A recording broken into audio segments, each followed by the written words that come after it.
Ubur-ubur ikan lele. Selamat datang di program baru, Leh. Luar biasa penonton di Studio 1 Metro TV. Cuma ada 5 orang. Terima kasih. Penonton apa buzzer? Buzzer apa staff sus? Inilah Midnight Live.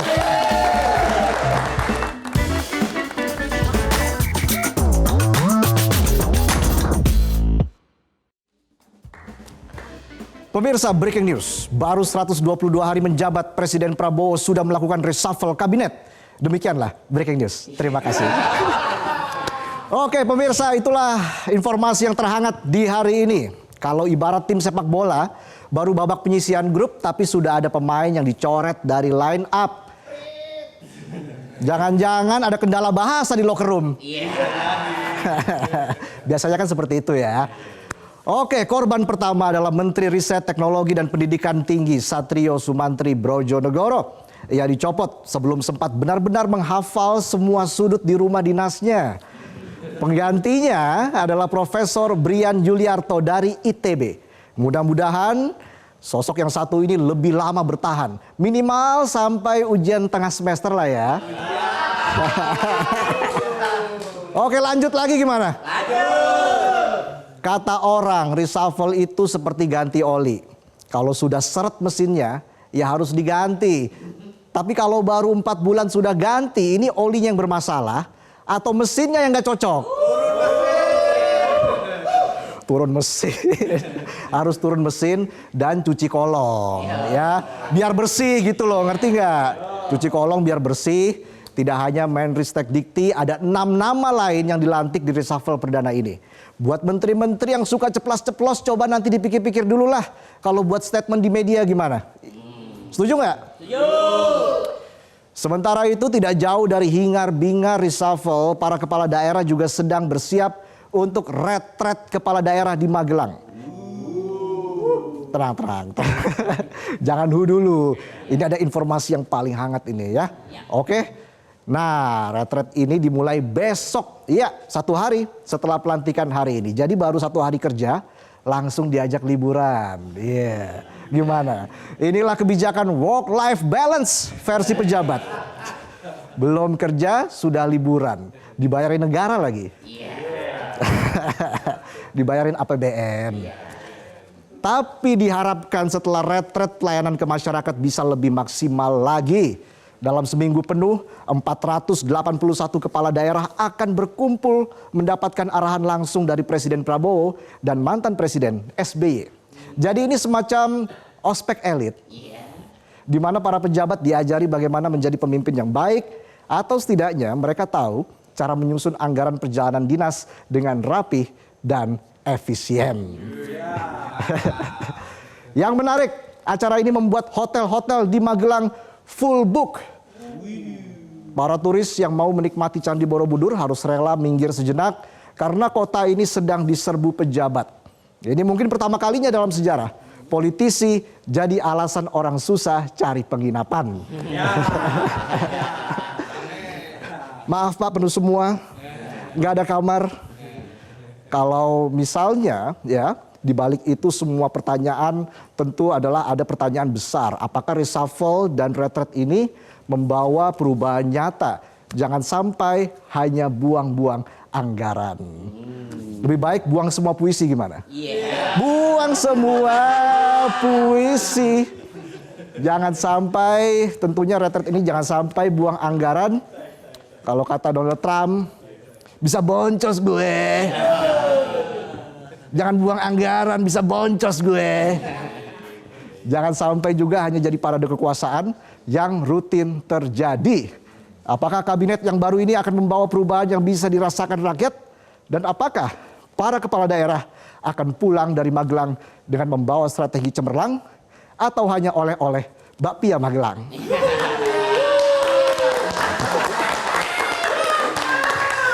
Gimana, lanjut nggak?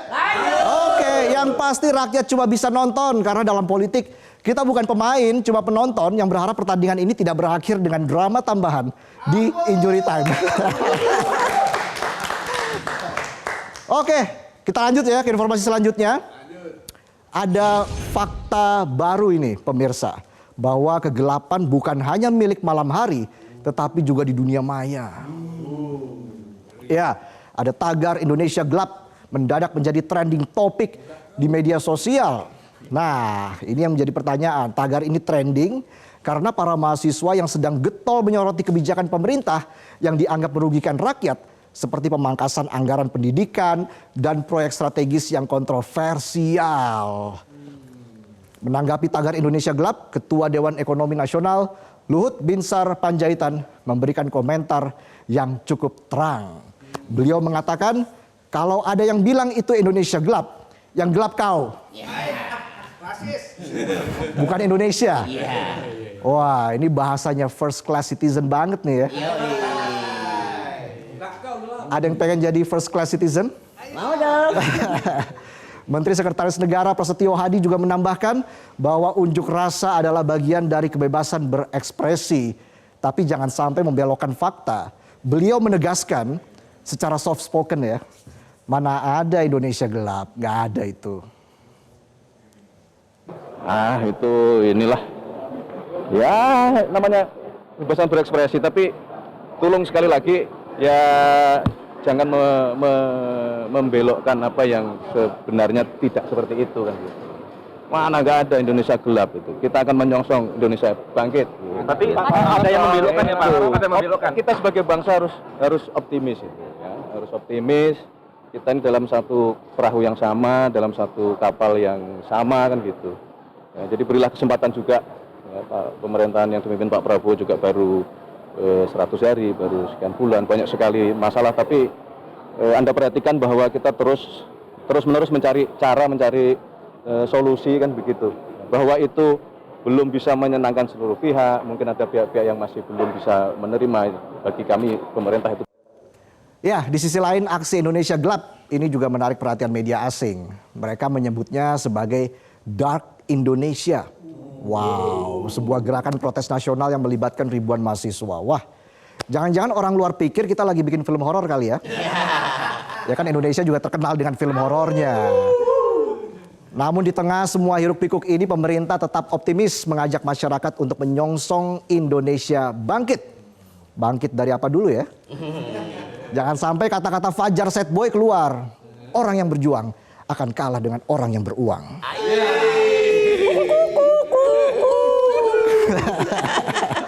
Baik pemirsa, tetap kritis, tetap tertawa, dan jangan lupa isi baterai senter Anda Besti. Siapa tahu kegelapan benar-benar datang. Tepuk tangan dulu dong, biar semangat lagi. Masih mau lanjut kan? Lanjut. Habis gelap, terbitlah tagar, kabur aja dulu. Ya, ini bukan tagar promo tiket pesawat murah atau program relokasi penduduk, tapi ini ungkapan keputusasaan anak muda yang ingin angkat kaki dari negeri sendiri. Tagar ini menggema di berbagai platform media sosial.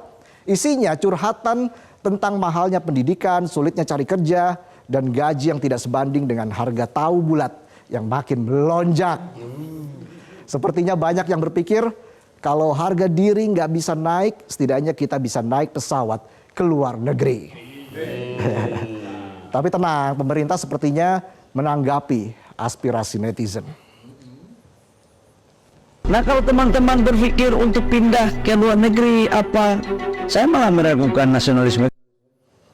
Ya, semoga pejabatnya juga punya nasionalisme tinggi, bisa melayani rakyat, ya. Jangan makan uang rakyat. Pelanggaran itu ya. Gimana, aman ya?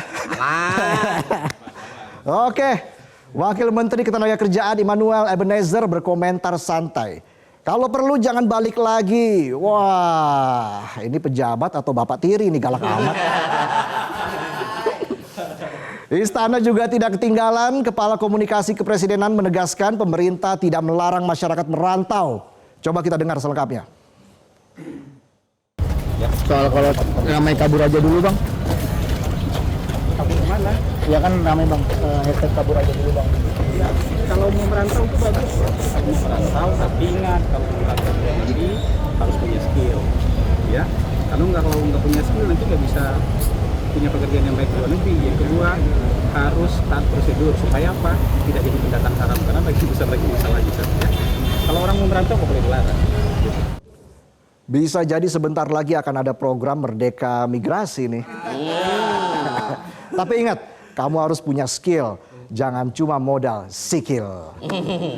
Namun di tengah euforia kabur aja dulu, mantan Menteri Hukum dan HAM sekaligus politisi Yasona Lawli mengimbau agar generasi muda tetap pulang setelah mencari pengalaman di luar negeri. Mungkin beliau khawatir ini ya, kalau semua orang kabur, nanti yang antre bansos siapa? Masa pejabat dan politisi juga yang antre bansos? Oke, nah ini yang tentunya masih ramai adalah hashtag kabur aja dulu ini. Di sisi lain, para pengamat melihat tren ini sebagai bentuk keputusasaan anak muda terhadap kondisi sosial ekonomi negeri. Tapi apakah solusinya benar-benar kabur aja dulu? Kalau semua orang pergi, siapa yang bakal demo nanti? Masa harus outsourcing mahasiswa luar negeri buat demo? Gak gitu juga kan? Jadi apakah hashtag kabur aja dulu ini benar-benar solusi atau hanya strategi bertahan hidup? Sementara pemerintah sibuk mencari cara meyakinkan warganya untuk tetap tinggal, kita hanya bisa berharap. Kalau nanti kabur, jangan lupa ya, bayar utangnya. Jangan langsung kabur, bayar utang dulu baru kabur. Di segmen selanjutnya kami akan menghadirkan tamu spesial yang akan bisa membuat Anda semakin berpikir dan mudah-mudahan bisa bikin akal Anda juga sehat. Siapa dia? Dia siapa? Tetaplah bersama kami di Midnight Live.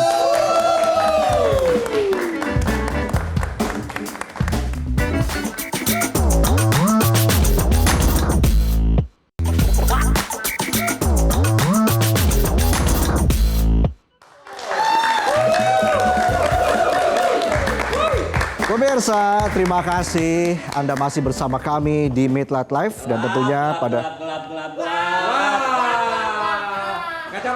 kacamatanya buka dulu. Kirain Indonesia gelap. Ngomong-ngomong minyaknya mana nih?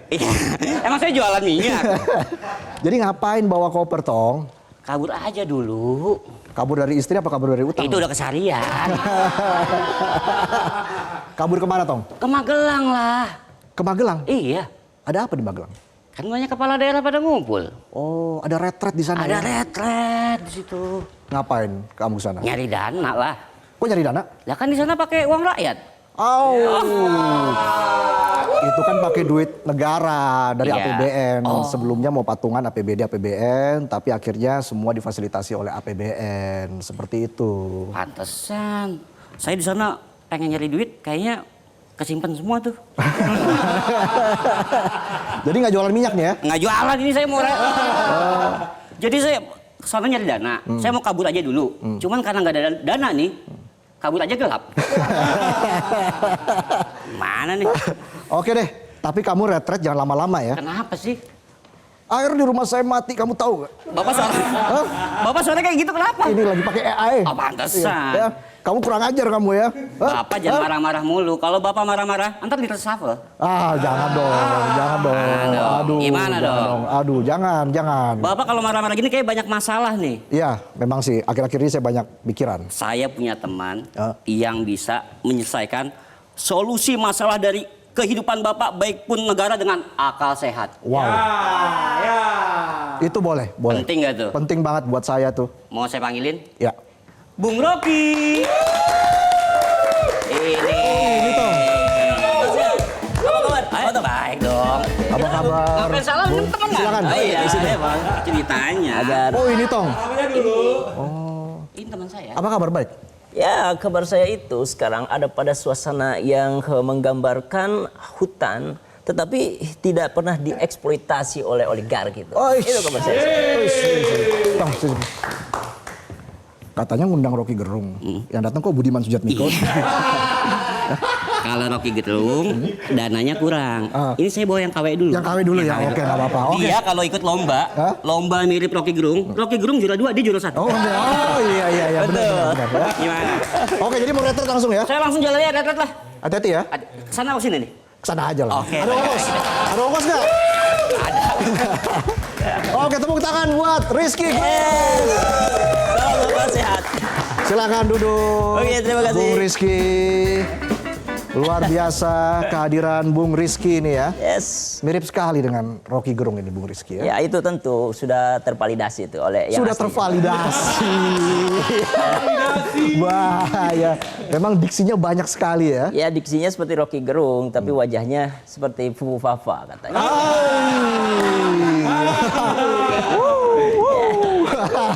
Dimix itu dimix, dicampur. Wajah seperti Fufu Fufu Fafa. Fafa. Kita nggak tahu kan tuh Fufu Fafa siapa gitu. Oh, kirain udah pernah lihat langsung siapa Fufu Fafa. Sudah sih sebelahnya itu Ndasku. Oke, saya mau melipir dulu deh. Bung Rizky, saya panggilnya Bung Rizky aja ya. Iya, tentu. Silakan. Bagaimana Anda melihat Indonesia saat ini? Oke, Indonesia saat ini kita harus dulu refleksikan itu. Kan kita sepakat dengan peradaban ini memakai demokrasi itu. Nah kita kalau merefleksikan demokrasi itu harus pada genealoginya. Genealogi daripada demokrasi itu yaitu ketika tahun 1789. Itu revolusi Prancis tuh. Di alun-alun kota Paris, waktu dulu itu ada semacam Raja Bengis Louis XVI. Mohon maaf, Yes? nya itu batuk atau Iya. keselak? Ini ke 3 SKS. Oh, 3 SKS, ya, ya. Harus ada ke-nya Oke. biar lebih intelektual. Oke, ya Intelektual lanjut, pakai. silakan. Ya. Iya, jadi Raja Louis XVI itu mengklaim dirinya menjadi raja tuh. Nah saat itu ia mengklaim bahwa mahkotanya itu tidak akan pernah copot dari kepalanya karena dipasangkan langsung oleh Tuhan. Nah saat itu rakyat kota Paris menggiring ia ingin menguji apakah betul itu di mahkotanya itu memang nggak bisa lepas. Dieksekusilah raja itu menggunakan pisau gelatin tuh. Dan dalam 2 detik bukan sekedar kepalanya, bukan sekedar mahkotanya, tetapi kepalanya juga copot dari badannya.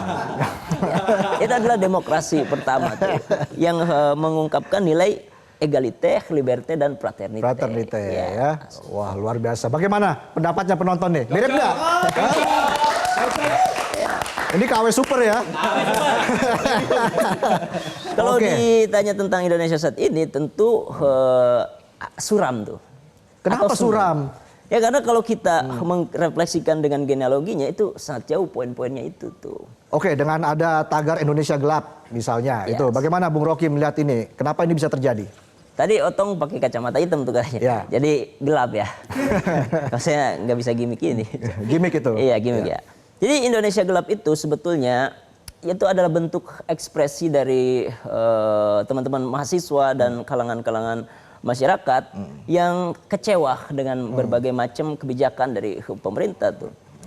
Yang terutama itu adalah dari pendidikan, terus ada lagi segala macam tuh. Yang pertama pendidikan tuh, karena Ya. ada pemangkasan yang dilakukan oleh pemerintah terhadap pendidikan. Sebetulnya tugas presiden itu kan cuma 2. Yang pertama itu cerdaskan kehidupan bangsa, yang kedua rawat fakir miskin. Oke. Ya itu. Tapi kehidupan Anda sebagai seorang Rizky ya, sebagai konten kreator, Yes. gimana kehidupan sebagai konten kreator? Bisa dibilang termasuk gelap nggak saat ini? Konten kreator itu termasuk gelap. Kenapa? Karena kita harus mencoba terus merefleksikan keadaan-keadaan sekarang untuk dijadikan konten. Dan itu cukup miris juga. Ketika kita mengkritik, oh ternyata ada lagi yang harus dikritik. Bahkan kemarin tuh Gas, baru juga udah bikin skripnya, udah ganti lagi kebijakannya. Cepat banget gitu ingin Iya, iya, iya. Tapi Anda sehari-hari hidup sebagai konten kreator begitu ya? Yes. Mata pencarian Anda adalah konten kreator. Apakah mencukupi untuk kehidupan sehari-hari? Kalau untuk mencukupi, ya tentu mencukupi. Tetapi itu juga harus dengan kerja keras. Dan tentu ada efek dari segala macam kebijakan itu yang disebutkan dengan keputusan tanpa kita ambil, tanpa kita sadar. Itu kan disebutnya hegemoni. Tentu ada efek yang mengharuskan konten kreator itu bekerja lebih keras lagi, dan memeras inspirasi juga.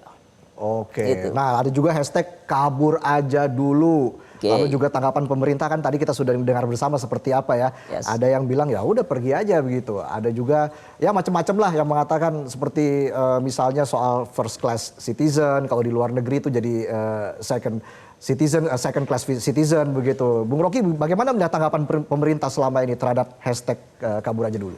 Ya, tanggapan pemerintah itu semacam defensif itu kalau dalam filosofi.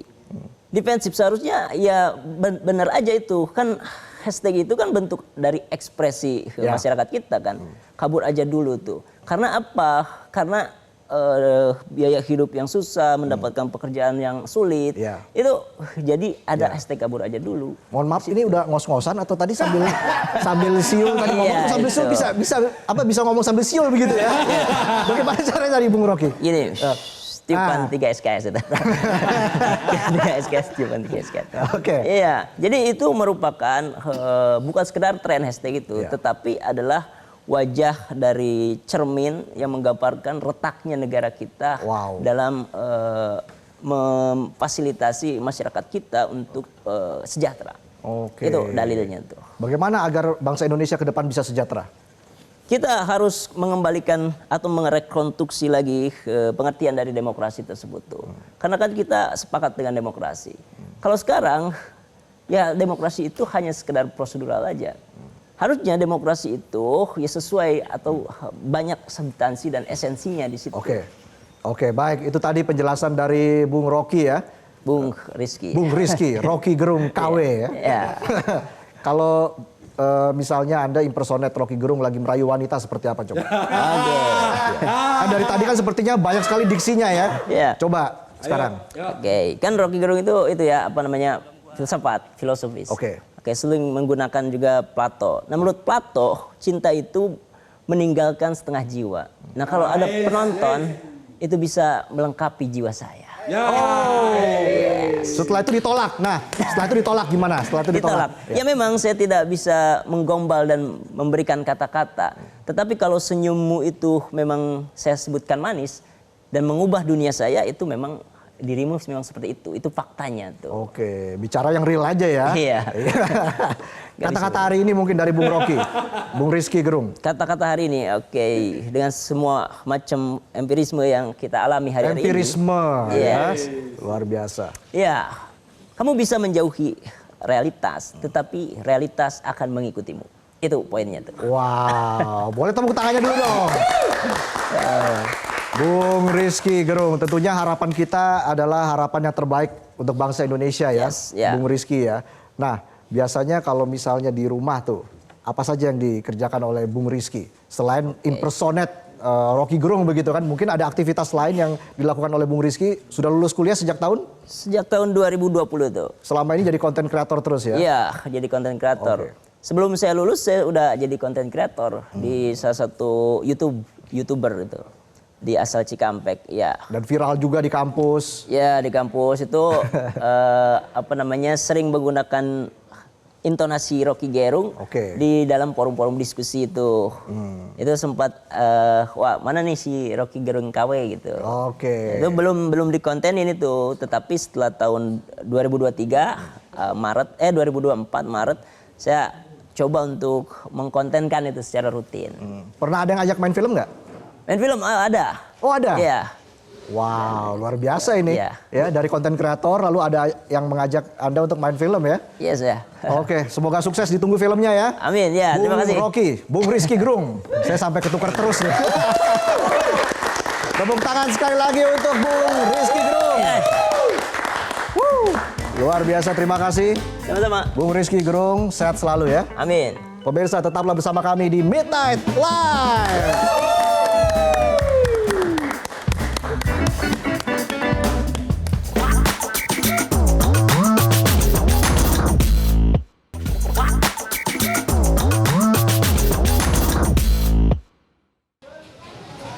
Usai secara resmi dilantik oleh Presiden Prabowo Subianto, lebih dari 500 kepala daerah ini akan menjalani retret atau pelatihan kepala daerah di Akademi Militer Magelang, Jawa Tengah, mulai besok di 21 Februari hingga 28 Februari 2025. Hingga saat ini juga kawasan Akmil Magelang ini sudah disterilkan, bahkan sejumlah penginapan di kawasan Akmil Magelang ini sudah ludes terjual. Salah satunya saya sebagai pewarta yang akan melakukan peliputan di pelatihan kepala daerah ini juga sempat kemarin mencoba melakukan pemesanan penginapan begitu, namun sulit untuk mendapatkan penginapan-penginapan yang masih tersedia.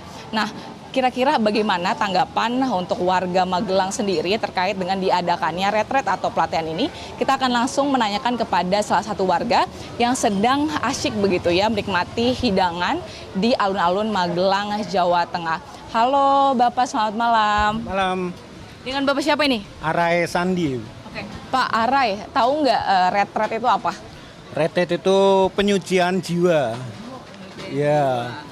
Oke, berarti Pak Arai ini udah tahu nih besok bahkan ada pelatihan gitu untuk kepala daerah.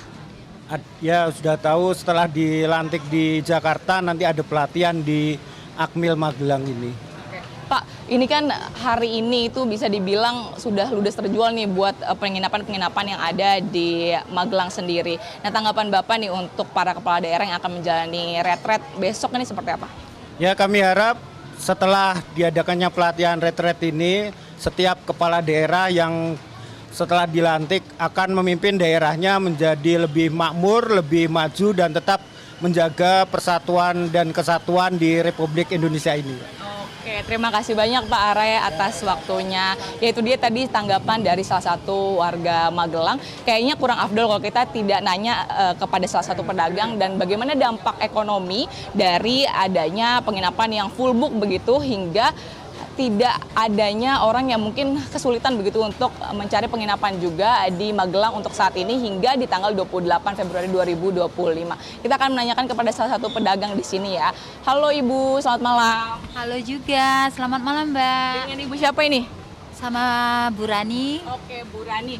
Tahu nggak besok ini mau ada pelatihan begitu untuk kepala daerah di Akmil Magelang? Alhamdulillah tahu Mbak. Tahu ya, berarti tahu ya besok ada retret ya, begitu. Bu, Ibu kalau ngelihat ini kan bukan hanya di kepala daerah, tapi juga sebelumnya ada menteri juga begitu ya yang dilakukan pelatihan. Nah, ini juga rame penginapan sampai full book. Dampaknya sendiri untuk para pedagang di Magelang ini seperti apa sih? Alhamdulillah Mbak. Kita menambah omset kita juga semenjak ada sederetan menteri dan ini untuk kepala daerah, alhamdulillah omset kita menambah. Harapan kita semoga untuk Magelang, terutama kuliner UMKM lebih maju lagi dan dikenal seluruh Indonesia untuk Magelang. Oke Bu, sebelumnya juga udah dikasih himbauan nggak sih sama dinas setempat kalau besok nih bakal ada pelatihan begitu Bu? Kita udah dikumpulkan dari dinas, perwakilan dari anggota 40. Kalau besok ada sederetan kepala daerah ada di sini di Akmil untuk persiapan fokus menyambut tamu-tamu dari sana kalau ada pengunjung yang untuk cari kuliner di Magelang. Oke, baik. Terima kasih banyak Bu Rani atas waktunya. Yaitu dia tadi tanggapan baik dari warga Magelang dan juga para pedagang yang berada di alun-alun Magelang, Jawa Tengah ini. Tadi disampaikan bahwa diharapkan dengan adanya event-event ataupun acara-acara pelatihan baik kepala daerah dan juga menteri ini dapat meningkatkan omset ataupun meningkatkan peran UMKM di Magelang. Tadi juga kalau dari warga kita mendengar begitu ya, warga berharap bahwa ini para kepala daerah ini dapat memberikan program-program terbaik di masa yang akan datang, tentunya sampai 2030 dari masa kerja mereka. Dari Magelang, Jawa Tengah, Nadia Soraya, Firman Adriana, Metro TV.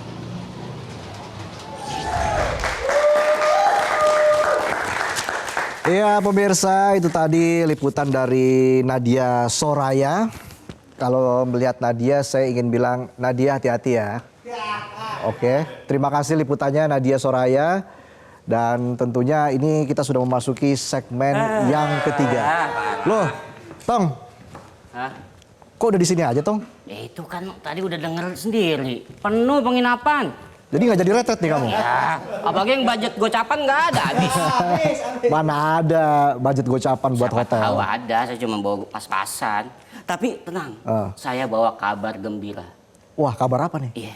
Ini kabar A1 langsung dari Magelang? Satu langsung nih. Ah. Jadi, demi efisiensi, pemerintah memutuskan untuk memangkas lembaga dan kementerian. Wah, bagus dong. Pemerintah Vietnam tapi. Ya, kirain pemerintah Indonesia. Nih lihat aja beritanya. Ada beritanya nih? Ada. Oke, duduk dulu Tong. Jadi, Vietnam sudah memangkas kementerian, lembaga. Iya. Mereka juga efisiensi dong. Efisien sama kayak Indonesia. Oke. Makanya ini mungkin patut dicontoh oleh pemerintah Indonesia nih. Mungkin ya. Saya kurang tahu. Kapan kira-kira Indonesia bisa memangkas kementerian? Ya saat generasi emas. Ya insya Allah lah ya. Insya Allah lah, kita doain yang terbaik. Yang penting tentunya efisiensi semua berguna untuk rakyat. Tentu pastinya Iya dong. dong. Itu ya. Karena ini gara-gara efisiensi, Vietnam angkanya bagus juga per tahunnya. Kawan-kawan kita nguyen-nguyen tuh aman itu. Bahagia semua Vietnam. Luar biasa nguyen-nguyen itu ya. Makan juga nyantai dia, tenang hidup kalau hidup tenang kan. Iya, apalagi Nah, sudah. kita lihat nih, Iya. ini Perdana Menteri Vietnam ngomong nih, kita harus melakukan revolusi, membuat pemerintah yang ramping, Iya. cepat dan tangkas, enggak gemoy ya Pak ya. Ini bahasa Indonesia, bahasa Vietnamnya? Tang sih. Saya kurang paham Bung itu. Bahasa Yang Nguyen. jelas Vietnam semakin maju. Iya dong. Mereka selain juara Piala AFF sudah sering juga ya. Iya. Indonesia kalah di situ. Sekarang pertumbuhan ekonominya mungkin di angka 7,1%. Iya, tahun lalu ya. Tahun ini mereka targetkan pertumbuhannya 8%. Target, namanya juga target. Ngomong-ngomong, lapar nggak? Lapar banget nih malam-malam. Lapar. Saya udah dari Magelang ke sini, lapar sekali. Kurang makan nih. Apa nih? Apalagi tadi nggak ada ongkos ya. Iya makanya. Apakah Bapak menyediakan makan bergizi gratis malam-malam? Saya hanya menyediakan beritanya saja. Oh, Ya. beritanya. Nah, masih belum ngantuk kan ya semuanya penonton? Ya, dari tadi kita sudah bicara soal retret di Magelang, kemudian ada juga Indonesia gelap dan juga sebuah fenomena tagar kabur aja dulu. Pemirsa, saya akan mengajak Anda untuk kabur ke Jepang.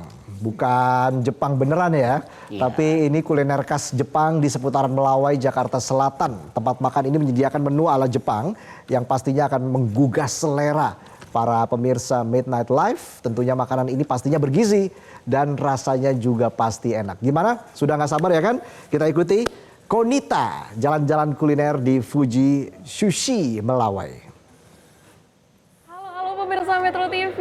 Nah, buat pemirsa Metro TV nih yang lapar, bingung mau makan apa, ini aku ada referensi restoran ala-ala Jepang yang pasti menu sampai vibes-nya membuat pemirsa ini berasa lagi ada di Jepang.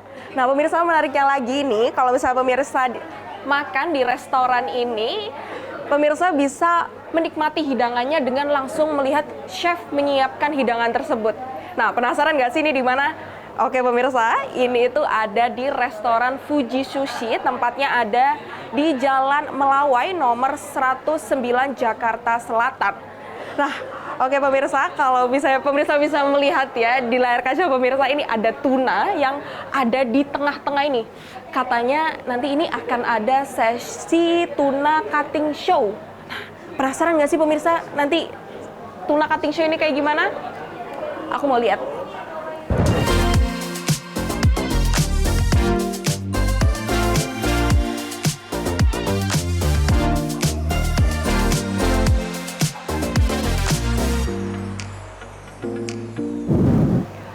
Pemirsa, lihat ini tunanya udah mulai dipotong dan tadi dijelasin sama chefnya kalau tuna ini itu dari Bali, terus jenis tunanya tuna big eye dengan berat 45 kg. Nah ini chefnya lagi potong sisik, jadi katanya step pertama potong tuna itu potong sisik terlebih dahulu. Gak sabar buat cobain rasa tunanya pemirsa, oh my god. Yuk.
pemirsa, ini semua menunya udah ada di meja dan aku excited banget buat makan. Jadi yang paling di highlight di Fuji Sushi ini sashiminya. So let's try sashiminya. Ini kita racik dulu karena aku nggak suka pedas, jadi aku prefer pakai kecap asin aja. Oke. Ini ada hata, ada salmon, terus juga ada tuna bagian toro. Ini kita coba salmonnya ya pemirsa.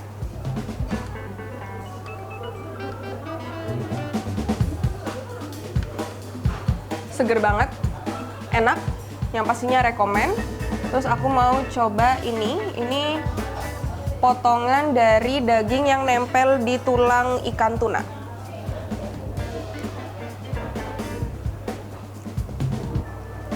Sama, pasti sama enaknya. Ini ada bagian ikan tuna yang di-grill. Jadi buat pemirsa yang mau makan ikan tuna tapi nggak pengen mentah, jadi ini bisa di-grill.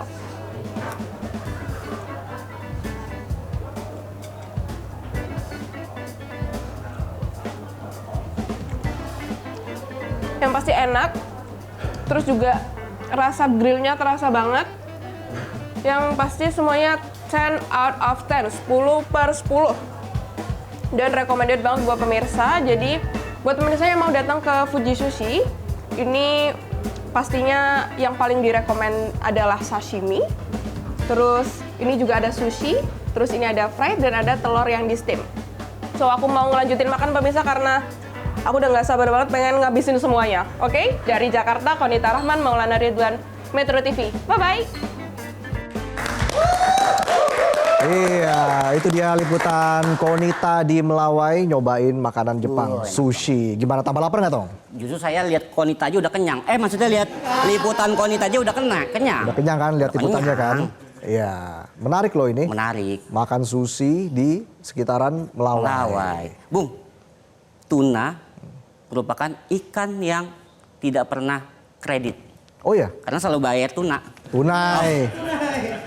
Mulai ya kan, tapi memang ikan tuna ini menjadi favoritnya pejabat. Ya kenapa tuh? Tunjangan naik. Oh, iya. Itu mah kita juga suka. Kita juga mau ya. Dan itulah tadi memang menu-menunya variatif ya, Tong ya. Kalau kita lihat di sushi itu bisa jadi menu MBG mungkin. Bisa nih, mungkin bisa inspirasi juga buat para pejabat, tuna dimasukkan ke dalam menu makan bergizi gratis. Iya. Cuman kalau budgetnya 10.000, paling tulangnya doang ya. Nggak pakai nasi lagi.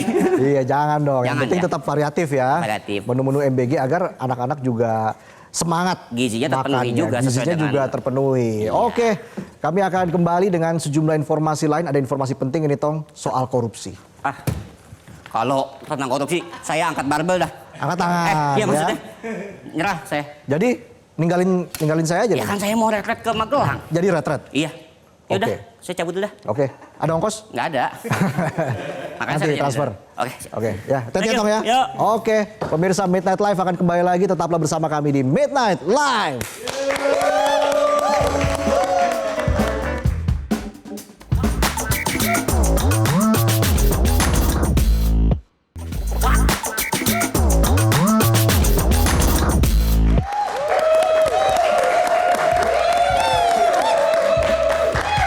Baca berita soal KPK lagi, soal korupsi, soal pagar laut. Ya, oke lah. Kita bacakan saja berita yang berikut ini. Pemirsa, KPK menahan Sekjen PDIP Hasto Kristianto hari ini 20 Februari 2025 atas kasus dugaan suap dalam proses pergantian antar waktu anggota DPR Harun Masiku dan perintangan penyidikan. Dari hasil pemeriksaan dalam kasus perintangan, Hasto diduga mengarahkan sejumlah saksi yang dipanggil penyidik. Mereka diminta memberikan keterangan yang telah diatur. KPK menegaskan memiliki bukti atas kelakuan Hasto itu. Pengumpulan bukti disebut bagian dari perintangan penyidikan dan mempersulit penyidik mencari informasi. Sebelumnya KPK mengungkap adanya dana 400 juta rupiah untuk menyuap Wahyu Setiawan dari Hasto. Duit itu diserahkan melalui staf Hasto Kusnadi. Uang tersebut diserahkan di ruang rapat kantor DPP PDIP di Jalan Diponegoro, Jakarta Pusat Dana dari Hasto itu diterima oleh advokat Doni Tri Istiqomah yang juga mengurusi suap proses pergantian antar waktu Harun Masiku. Sebelum ditahan, Hasto mengatakan ada 62 pertanyaan yang dicecarkan penyidik kepadanya. Hasto menyatakan menerima konsekuensi dan tidak menyesal ditahan KPK. Dan akibat dari penahanan Sekjen PDIP Hasto Kristianto, PDI Perjuangan mengeluarkan instruksi harian Ketua Umum yang isinya memerintahkan kepala daerah dan wakil kepala daerah dari PDI Perjuangan untuk menunda mengikuti retret di Magelang. Dan jika kepala daerah dan wakil kepala daerah sudah berada dalam perjalanan menuju Magelang, diminta untuk berhenti dan menunggu arahan lebih lanjut dari Ketua Umum. Dan poin keduanya menyatakan para kepala daerah dan wakil kepala daerah harus dalam komunikasi aktif dan standby. Commander call. Wow, menarik ini ya. Ngeri-ngeri sedap ini ya. Oke pemirsa, kita lanjut ke informasi yang selanjutnya. Tim Resmob Satreskrim Polres Cimahi menangkap seorang polisi gadungan yang kerap melakukan penipuan dan pemerasan menggunakan teknologi AI yang seolah-olah para korbannya melakukan adegan syur.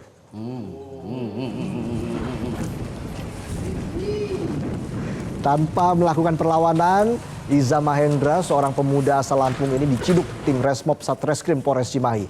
Pria berusia 34 tahun tersebut diciduk petugas saat tengah bersembunyi di sebuah kawasan Kota Bumi, Lampung Utara. Pelaku ditangkap berdasarkan adanya laporan warga terkait tindak pidana penipuan disertai pemerasan.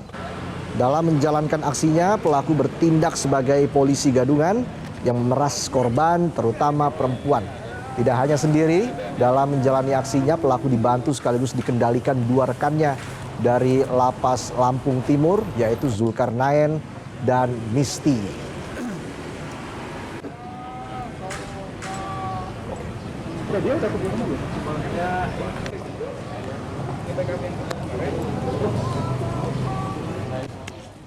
Nah pemirsa, kami juga punya informasi menarik. Berikut ini kita saksikan bersama videonya. Kabur aja dulu.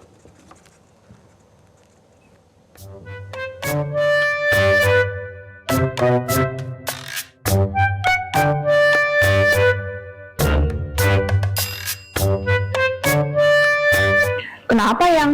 Kok kelihatan gelisah amat? Lagi mikir-mikir, pengen ikut kabur aja dulu ke luar negeri. Hah? Kenapa? Lama-lama capek tinggal di sini. Kejahatan tambah ngeri, korupsi sana sini. Laut aja pakai dipagerin. Serius? Udah siap? Oke gas, ada duit berapa? Nih segini nih.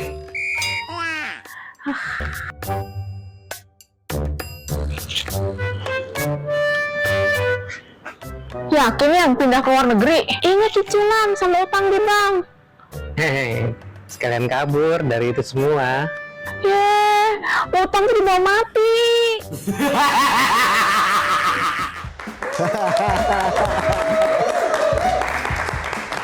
Oke, terima kasih semua kerabat kerja yang bertugas. Terima kasih penonton. Ya. Walaupun cuma 5 orang, tetap semangat 1 jam terakhir ini ya. Terima kasih para buzzer-buzzer saya ya. Tetap setia menyaksikan Midnight Live. Akhir kata, saya Valentinus Reza mewakili Otong Sukma Setiabudi mengucapkan terima kasih atas perhatian Anda. Kita jumpa lagi hari Selasa depan jam 22.30 waktu Indonesia Barat. Ubur-ubur ikan lele. Sampai jumpa, Le.